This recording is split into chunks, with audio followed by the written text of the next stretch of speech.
સાથે આગળ નજર કરીએ તો મહારાષ્ટ્રમાં ભાજપના નેતૃત્વવાળી મહાયુતિને એક મોટી જીત મળી છે. તો આ જીત બાદ બ્રોકરેજ રિપોર્ટ્સ શું કહી રહ્યા છે એના પર નજર કરીએ અને માહિતી સાથે જોડાયા છે સહયોગી યતિન મોતા. યતિન, બ્રોકરેજ હાઉસીસના શું રિએક્શન્સ છે?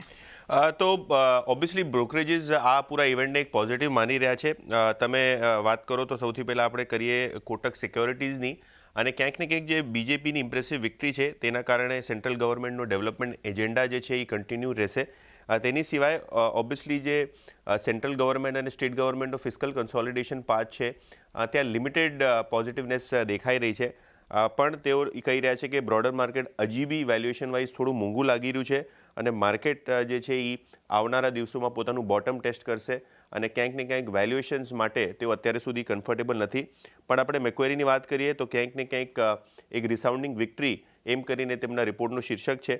અને વાત કરીએ કે જે હિસાબે ગવર્મેન્ટે જે લાડકી બહેન સ્કીમ ચલાવી હતી મહારાષ્ટ્રમાં, તેનો ફાયદો મળતા જોવા મળી રહ્યો છે.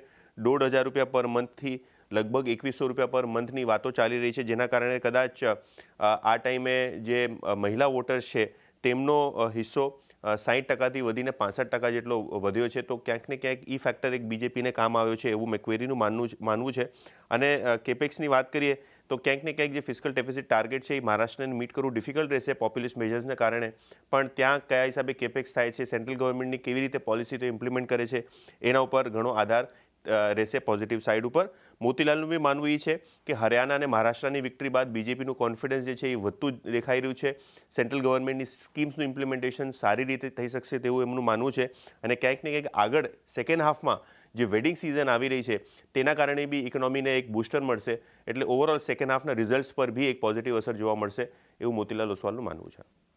જી યતિન, આભાર આપનો આ સમગ્ર માહિતી માટે.